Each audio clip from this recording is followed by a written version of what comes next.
Tasty tasty చుక్కకూర fry చేసేసుకుందామా? మరి వచ్చేసేయండి, మరి చూపించేస్తాను. హలో, నమస్తే. అందరూ ఎలాగున్న ఫ్రెండ్స్, బాగున్నారా? నేనైతే చాలా బాగున్నాను. మీ అందరూ బాగోవాలి మనస్ఫూర్తిగా కోరుకుంటున్నాను.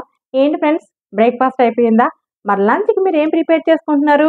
నేనైతే చుక్కకూర చుక్కకూర దగ్గరగా ఫ్రై చేసి చూపిస్తానండి. అంటే మనం పప్పులో వేసుకుంటాం కదా, అలా కాకుండా తెలియని వాళ్ళ కోసం చెప్తున్నాను. చుక్కకూర చాలా కమ్మగా పుల్ల పుల్లగా చాలా బాగుంటుంది. సింపుల్గా 5 నిమిషాలు చేసేసుకోవచ్చు. అది ఎలాగో చూపించేస్తాను. వచ్చేసండి మనకి ఇచ్చేదాకా. మరి చూసేద్దరు కానీ 2 కట్టలు చుక్కకూరని పెద్ద కట్టలు తీసుకున్నానండి. అవి లేతగా ఉంది. మన ఆకులు అలాగే కాడలు కూడా వేసుకోవచ్చు, చిన్న చిన్నవి అనమాట. దీన్ని ఇప్పుడు శుభ్రంగా కడుక్కున్నాను. నీట్గా ఉప్పులో వేసి మొత్తం అంతా కడుక్కున్నాను 4-5 సార్లు. ఇప్పుడు చిన్న చిన్న ముక్కలు కోసేసుకుని స్టార్ట్ చేసేద్దాం మనం. స్టవ్ వెలిగించుకున్నానండి. ఒక కడాయి తీసుకున్నాను, స్టవ్ మీద పెట్టుకున్నాను. 3 టేబుల్ స్పూన్స్ ఆయిల్ పడుతుందండి. పెద్ద ఎక్కువ ఆయిల్ ఆయిల్ హీట్ ఎక్కింది.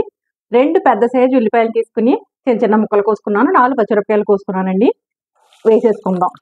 ఆయిల్లో వేపుకుందాం బాగా.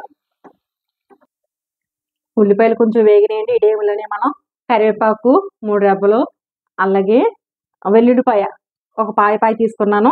జీలకర్ర 1/2 టేబుల్ స్పూన్ వేసుకోవాలి.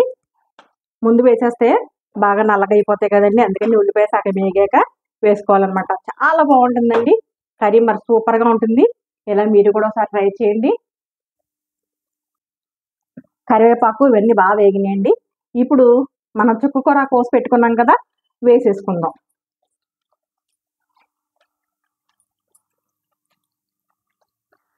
ఇప్పుడు మనం 1/2 టేబుల్ స్పూన్ పసుపు,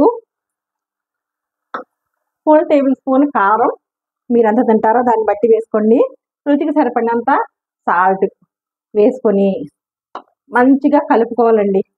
వెంటనే మగ్గిపోతుందండి చుక్కకూర, తెలుసు కదా, మంచిగా మగ్గిపోతుంది అనమాట. కలుపుకొని మనం 1 నిమిషం మూత పెట్టేసుకుందాం. 5 మినిట్స్ అయింది. ఒకసారి మూత తీసుకుందాం మనం. అయిపోయిందండి దగ్గరికి. ఈ టైంలో మనం ఏం చేయాలంటే లాస్ట్లో మనం కొత్తిమీర వేసేసుకుందామండి. చాలా టేస్టీగా, చాలా ఎమ్మీగా, చాలా సూపర్గా ఉంటుందండి. ఇలా అంతే. 1 నిమిషం ఉంచాక మనం స్టవ్ ఆఫ్ చేసుకొని డిష్ అవుట్ చేసుకుందాం. మన గుమ్మగుమ్మలాడే చుక్కకూర ఫ్రై అయిపోయిందండి. ఇప్పుడు స్టవ్ ఆఫ్ చేసుకుందాం. అయిపోయింది. అదిగో చూడండి, దగ్గరగా చూపిస్తున్నాను. స్టవ్ ఆఫ్ చేసుకున్నాం. ఇప్పుడు డిష్ అవుట్ చేసుకుందాం. సూపర్గా ఉంటుందండి.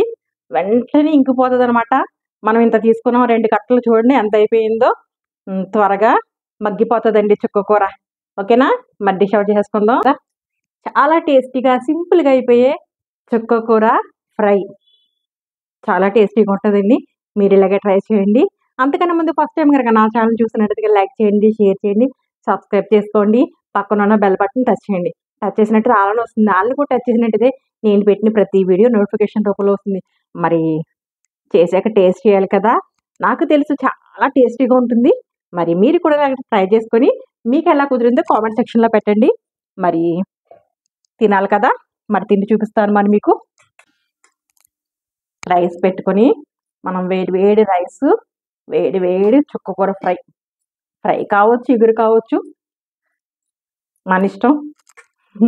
ఏం పేరు పెట్టుకున్నా పర్లేదు. నేను చుక్కకూర ఫ్రై అంటుంది. చాలా బాగుంటుందండి, చాలా టేస్టీగా ఉంటుంది. మరి వేడివేడిగా అన్నం ఉంది, వేడివేడిగా మన ఫ్రై ఉంది, తినేస్తాను. మరి